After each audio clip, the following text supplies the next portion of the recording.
All right, party people, what we got here is a sink that has been cracked, and the crack runs all the way to the drain. My lovely daughter accidentally dropped this indestructible wrecking ball of a soap dispenser that now also doubles as a home defense weapon. Don't worry, Dad can fix it. First thing, we gotta get this baby cleared out. Next up, we gotta get these valves turned off, which is just as easy as turning them. Now we're gonna get the lines removed and the P-trap removed. The sink has kind of been out of commission for a little bit, so there still is probably some water stuck in the lines. So I have a bucket here to catch some water and a towel to wipe anything up. I ended up taking the lower one because it looks like it's connected up into the sink here. All right, now that we got the sink disconnected down there, I'm gonna try and get a plastic blade. That's not gonna work. So I got a razor blade here. I'm gonna try and remove the silicone without doing any damage to our countertop here. And as I'm going, I'm putting my wrench here to keep it propped, and then my little scraper here to keep it propped as I keep prying around, breaking stuff, but also getting the sink free and sinks out. So now we can measure to make sure we get the right size sink, and it's time for a trip to the depot. All right, what we got here, cutout size, a little bit smaller, but I think we're gonna have 3/8 all the way around. So we're gonna go with it, and if not, we take it back. 100% Supreme white, 100% waterproof, 7 times stronger, 100% more flexibility, 30-minute rain ready is what we're looking for. Now when I run my bead of silicone here, I'm gonna do my best to kind of keep it as tight as I can on the edge all the way around.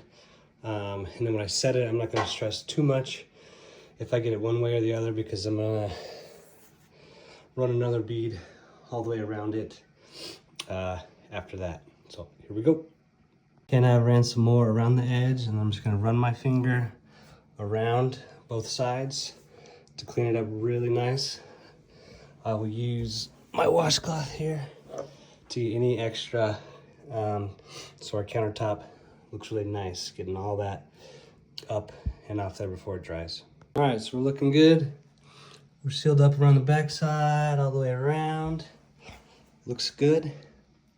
We got the approval from the wife, so we'll let that sit up here. In the meantime, I'm gonna take off my fixtures. And a bigger crescent wrench. I do have some channel locks here, but I don't like marring up these if I don't absolutely have to, so we'll go with the big dog. All right, something I noticed while I'm letting this dry here, just putting everything back in place, and I noticed this does not sit in here sealed. So, gonna have to go back to the depot. All right, on further review, pretty much all the drain plugs at the depot look like this. There's no gasket up here, and a nice rubber gasket that fits on the bottom. And they recommend either plumber's putty or silicone. And I just happen to have an open tube of silicone, so I'm gonna go that route. I'm gonna squirt a nice bead around the edge here. I'm also gonna put some around this edge as well, like so. All right, so first up on the build bag here is we got our faucet nuts here on, and we got them tight. Next up, we're gonna connect the hot and the cold water.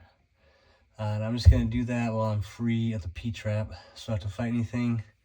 The order doesn't really matter. I just do what kind of is gonna be least in your way. Now you don't have to get these He-Man super tight on here.